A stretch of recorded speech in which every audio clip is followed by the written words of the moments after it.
com alegria que nós vamos passar ao nosso estudo nesta noite. Deixa eu compartilhar a tela com vocês aqui, do nosso slide, para que nós possamos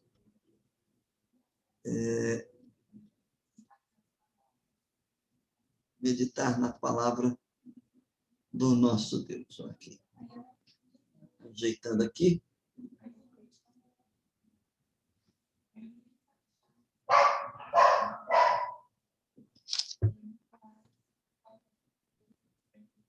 Aqui. Nós vamos ver lá na carta de João, na primeira carta de João, capítulo 1,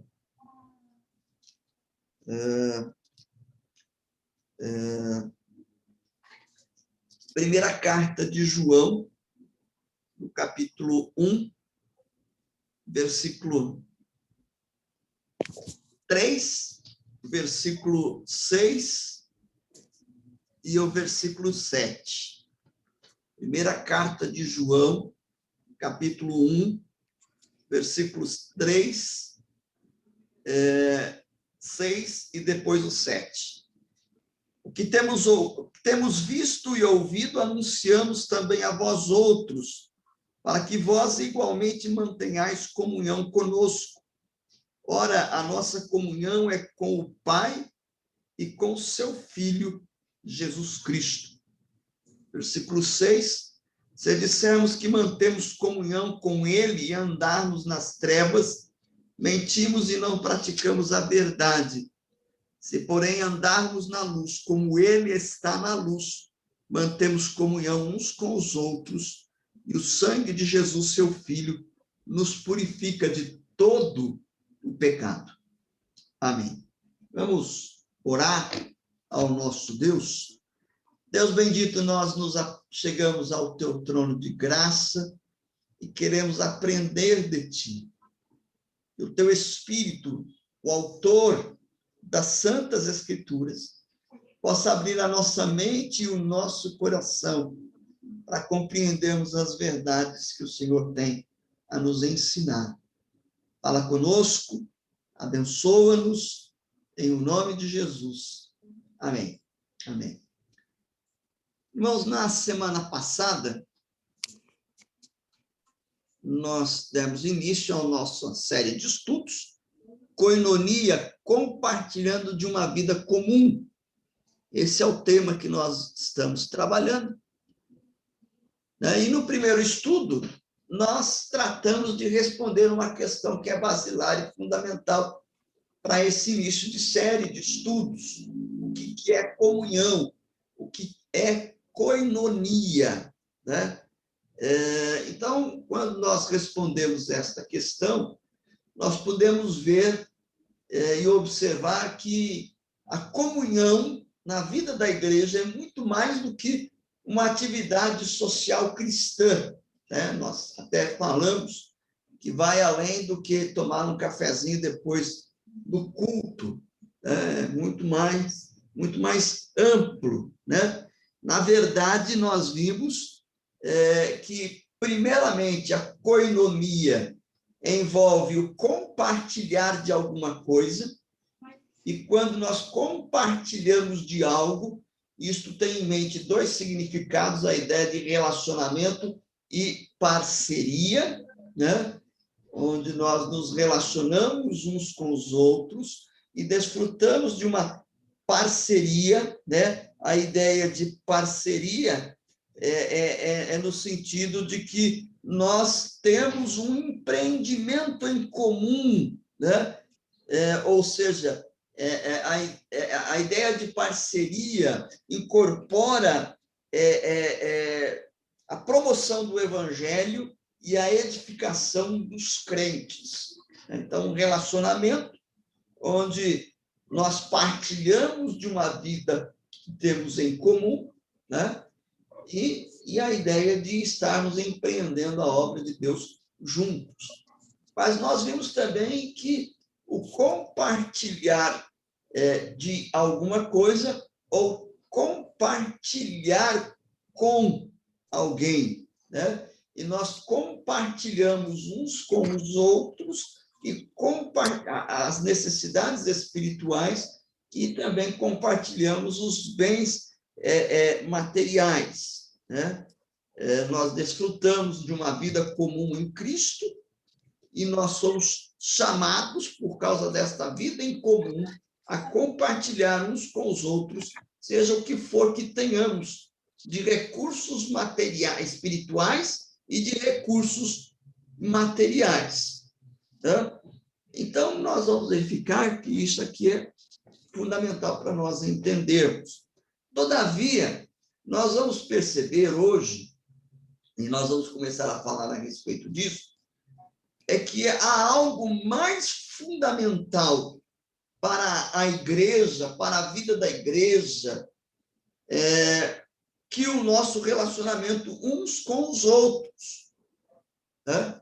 É algo que é mais importante do que essa relação que nós desfrutamos uns com os outros por meio de Cristo Jesus, que é o nosso relacionamento com Deus. Então, o relacionamento com Deus, ele é anterior ao nosso relacionamento de uns com os outros. Se nós não desfrutarmos de um relacionamento com Deus, né, nós não podemos desfrutar de um relacionamento espiritual uns com os outros.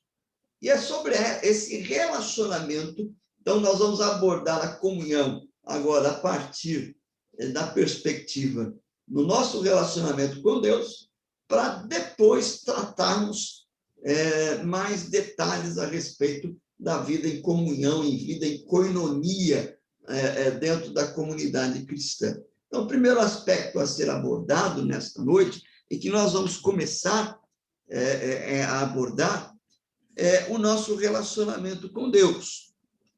Então, a comunhão com Deus, esse é o tema do nosso segundo estudo. Então, primeiro, nós tratamos do que é a comunhão, né? O que é a koinonia, e o segundo estudo, nós vamos tratar da comunhão com Deus.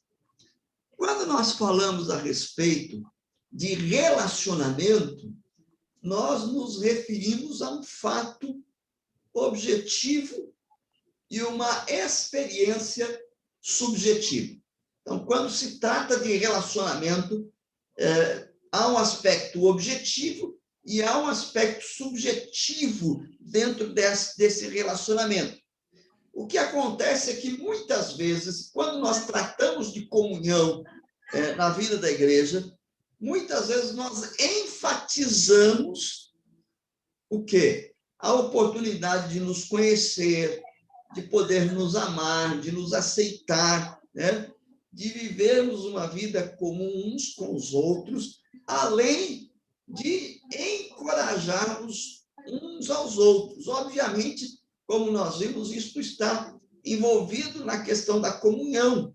Agora, todos esses aspectos, né, do amor de uns para com os outros, o aceitar uns aos outros, o encorajar uns aos outros, conhecer uns aos outros, todos estes aspectos, todas estas questões tratam ou falam do relacionamento no âmbito de uma experiência que nós vivenciamos uns com os outros, né?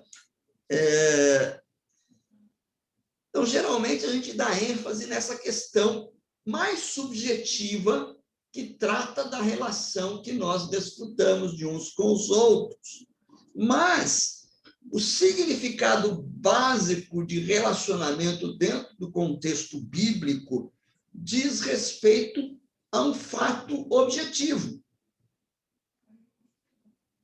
E é este fato objetivo que nós precisamos compreender para que nós possamos vivenciar esses aspectos ou essa experiência subjetiva dentro do nosso relacionamento com os nossos irmãos e com o nosso próprio Deus.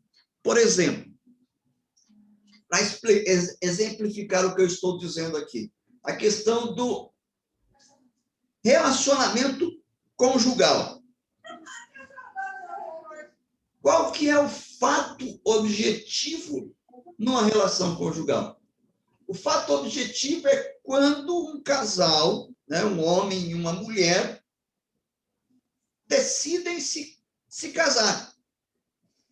Então, eles vão estabelecer um fato objetivo. E este fato objetivo é o casamento. Né? Agora, no decurso dos anos, o relacionamento entre ambos pode ser bom ou ruim. Vai depender da experiência subjetiva que eles vivenciam e eles experimentam no dia a dia. Agora, independentemente da experiência que eles vivenciam na relação conjugal, seja ela boa ou ruim, permanece um fato de que eles estão, ou eles têm um relacionamento objetivo. Né? Um com o outro. Eles estão casados. Então, dentro de um relacionamento, há um aspecto objetivo e um aspecto subjetivo. Né? O conceito de comunhão com Deus no Novo Testamento também inclui um relacionamento objetivo e um relacionamento experimental. E estes dois aspectos podem ser chamados de união e coparticipação. Né? Então, nós vamos verificar que esses dois aspectos estão presentes no nosso relacionamento com Deus. É um relacionamento objetivo e um relacionamento subjetivo, e ambos fazem parte desta realidade que nós desfrutamos com Deus, e os dois aspectos são importantes. Né? Então, o que significa estar em união e coparticipação com Deus? Nós vamos observar que significa que nós devemos ter um relacionamento objetivo e vivo com Deus antes de podermos desfrutar de um relacionamento experiencial com Ele. Ou seja, nós precisamos estar unidos a Cristo pela fé antes de poder ter comunhão com Ele todos os dias. É como no casamento.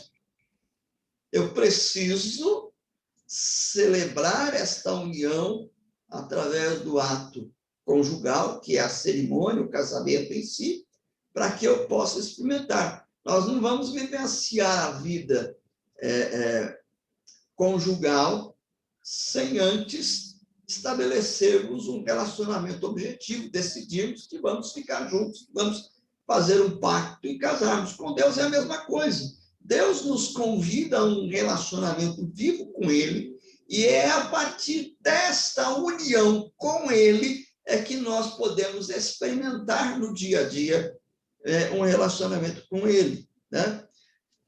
No nosso texto básico, o apóstolo João, ele vê a comunhão com Deus fundamentalmente da perspectiva de um relacionamento objetivo.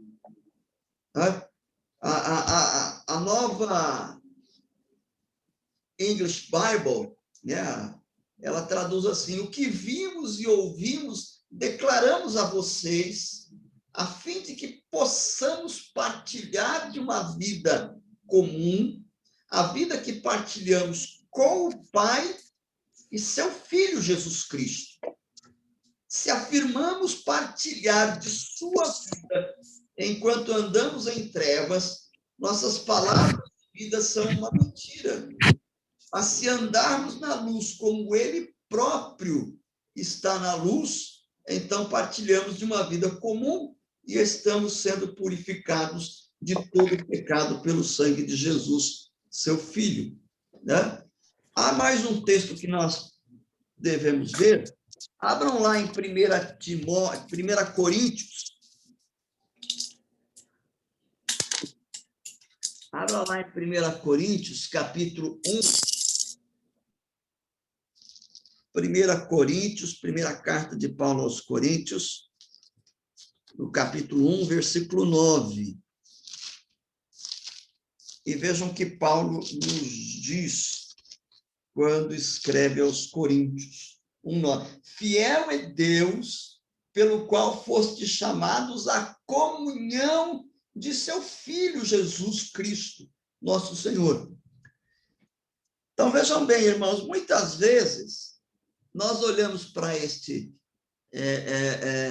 nós olhamos para este texto e muitas vezes nós pensamos na comunhão com Cristo apenas da perspectiva de passar um tempo diário de reflexão com Ele, em meditação na palavra, de oração. Contudo, a ênfase tanto de Paulo quanto de João está na nossa união com Cristo, não nesse relacionamento subjetivo, mas num relacionamento objetivo. Então, vejam só, a vida de Cristo se manifestou não apenas para revelar a Deus, mas para levar o novo convertido a um relacionamento com Ele, né? Então, para andarmos na luz, nós temos de ser participantes da sua natureza. E é por isso que, primeiramente, vem a nossa união com Cristo, para que nós possamos comparticipar com Ele da sua natureza e passarmos a ter um relacionamento experiencial com Cristo. O Jerry Bridges vai dizer: ora, qual é a questão central em tudo isso? Por que bater tanto na tecla sobre o fato de que koinonia denota, acima de tudo, relacionamento com Deus nestas passagens das Escrituras? Porque é importante para nós percebermos que, pela graça de Deus, todos os crentes compartilham da vida do próprio Cristo. Por maravilhoso que seja constatar que Deus nos chama para ter comunhão com Ele a cada dia, mas é maravilhoso ainda saber que Ele nos chamou para partilhar realmente da vida de Cristo, do seu Filho, Jesus Cristo, né? Vejam só, irmãos, uma das expressões mais favoritas do apóstolo Paulo em suas cartas é em Cristo. Ele vai descrever quase sempre em suas cartas o cristão como aquele que está em Cristo, né? E com isso, Paulo está se referindo a uma união vital que existe entre o verdadeiro crente e Cristo Jesus. Se nós não estivermos em Cristo, nós não podemos desfrutar da comunhão com Cristo diariamente. E isso é fundamental. Então, vejam só, irmãos. Trata-se de uma união que é simbolizada pela analogia da videira e dos galhos feita por Jesus. Lembram-se lá do texto de João, capítulo 15? Né? Quando Jesus diz: eu sou a videira verdadeira e vós sois os ramos. E todo ramo que, estando em mim, esse dá fruto. Para que nós possamos frutificar, nós precisamos estar em Cristo. E nós precisamos estar numa união vital com Cristo. Não é só pegar um galho e tentar grudar na videira. Não. Cristo nos coloca, nos enxerta. Esse é o termo que nós encontramos, nós somos enxertados na videira, de maneira que a vida que flui em Cristo passa a fluir também nas nossas vidas. E é nesse sentido que nós vamos verificar também a ilustração da analogia da cabeça do corpo, né? Então, as duas ilustrações, tanto a da figueira quanto a do corpo, elas têm o objetivo de ensinar que o crente está ligado a Cristo, está unido com Cristo de tal modo que ele participa de toda virtude e de todo poder que habitam o Cristo ressurreto e glorificado. Ou seja, quando nós estamos em Cristo, nós temos disponível a nós poder do Espírito de Deus, o mesmo poder que ressuscitou Jesus dentre os mortos. Esse poder está disponível a nós para que nós vivenciemos a nova vida com Cristo, né? Então, como o galho partilha da vida da videira e como o corpo partilha da vida da cabeça, assim o crente partilha da vida que está nele. E é nesse sentido que Paulo vai dizer: tudo posso naquele que me fortalece, porque ele está enraizado, ele está intimamente unido a Cristo, de maneira que o poder de Cristo flui na sua vida, né? Um certo pregador do século XIX disse assim: ele, o crente, está unido com aquele que tem a inexaurível plenitude do Espírito e não pode deixar de participar do Espírito de santidade que habita sem medida na cabeça gloriosa. É impossível que seguem os riachos se a fonte continua a jorrar, ou sequem, né? Os riachos se a fonte continua a jorrar. É impossível, em idêntica medida, que os membros não partilhem da mesma santidade que habita com tanta abundância na cabeça. Como o galho, quando unido à videira viva, necessariamente partilha da sua vida e abundância, assim o pecador, quando unido com Cristo, deve receber um suprimento abundante de graça santificadora, de sua imensurável plenitude. Então, se nós não estivermos numa comunhão objetiva com Cristo Jesus, nós não podemos desfrutar de um relacionamento diário com esse Senhor Jesus.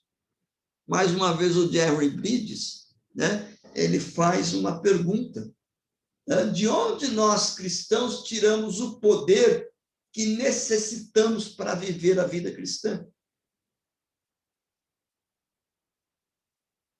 Nós só seremos vitoriosos no nosso dia a dia à medida que nós estivermos desfrutando e desenvolvendo esta união que desfrutamos com Cristo, né? E ele responde dizendo assim: todos reconhecemos que o poder vem do Senhor Jesus. Devemos nos fortalecer no Senhor e na força do seu poder. Mas como obtemos esse poder? A resposta é por meio de nossa união com Ele. Fomos chamados para compartilhar até mesmo da sua vida. Deus não nos chamou para uma associação com Cristo, mas para a união com Ele, para um compartilhamento real de sua vida plena de poder. Então, se nós não tivermos esta experiência que nos une a Cristo e que a Bíblia chama de novo nascimento, nós não podemos desfrutar da comunhão subjetiva, diária, que vivenciamos como cristãos no dia a dia. Se nós não estivermos enxertados na videira, não há como vivenciarmos no nosso dia de um relacionamento vivo e saudável com Cristo, né? É por isso que nós não podemos imaginar que o discipulado seja para aqueles que experimentam uma vida mais elevada. Nada disso. Não existe dois tipos de crentes. Todo verdadeiro cristão é alguém que foi enxertado na videira e agora ele está capacitado a viver a vida de Cristo. Agora, a Bíblia fala de que existem crentes que são nominais. Eles fazem parte da igreja visível de Cristo, desfrutam da comunhão uns com os outros, mas eles não desfrutam desta união com Cristo. Né? E é por isso que nós vamos encontrar lá no texto de João, capítulo 6, versículo 66, que depois de Jesus ter feito o milagre da multiplicação ali dos pães, o texto diz ali que muitos discípulos o abandonaram e não andavam mais com ele. Né? Quando Jesus declara, olha, eu sou o verdadeiro pão que desceu do céu. Né? Quem não tomar do meu alimento, não comer da minha carne, e aí eles, escandalizados, abandonam a Cristo Jesus. Por quê? Porque, embora eles caminhassem visivelmente com Cristo, mas eles não estavam numa união vital com Cristo. Né? Por isso que a Bíblia diz que naquele dia muitos vão dizer, olha, Senhor, Senhor, mas nós não fizemos isto, aquilo, e Jesus vai dizer, olha, eu não conheço vocês. Afastem-se de mim, que praticam o mal. Né? Como discípulos de Jesus, o nosso alvo é a maturidade espiritual. E o primeiro passo em direção à maturidade espiritual é desfrutar de um relacionamento vivo e vital com Cristo Jesus. Se alguém não nascer de novo, não pode herdar o reino dos céus. Porque o discipulado nada mais é, como disse o reverendo Bonhoeffer, um teólogo alemão na época do Hitler, que morreu por causa disso, das implicações do regime do Hitler. Ele diz assim, o chamado ao discipulado é comprometimento com a pessoa de Cristo Jesus. E é por isso que nós costumamos dizer que o cristianismo trata de relacionamento. O reverendo John Stott vai dizer que um cristão não é somente um crente que foi justificado, é uma pessoa que foi unida com Cristo Jesus de uma maneira viva e pessoal. E é por isso que, a partir desta relação vital com Cristo Jesus, nós desfrutamos de um relacionamento diário com Cristo. Agora, não vai haver relacionamento diário com Cristo se nós não tivermos um relacionamento objetivo com Cristo. Né? Agora, uma vez que nós, de fato, falando mais, pastor, eu tive uma experiência transformadora com Cristo. De fato, eu nasci de novo, eu pertenço tanto à igreja visível quanto à igreja invisível. Então, se isto é verdade, nós precisamos agora usar todos os recursos que Deus nos deu em Cristo Jesus, inclusive o poder do seu Espírito, para desenvolver a nossa vida cristã visando atingir a maturidade espiritual. Ou, nas palavras do apóstolo Pedro, nós precisamos crescer na graça e no conhecimento de nosso Senhor e Salvador Jesus Cristo, conforme diz Pedro na segunda carta de Pedro 3,18. O verdadeiro cristão é aquele que se relaciona diariamente com Cristo, anda com Cristo, anda no Espírito, o que envolve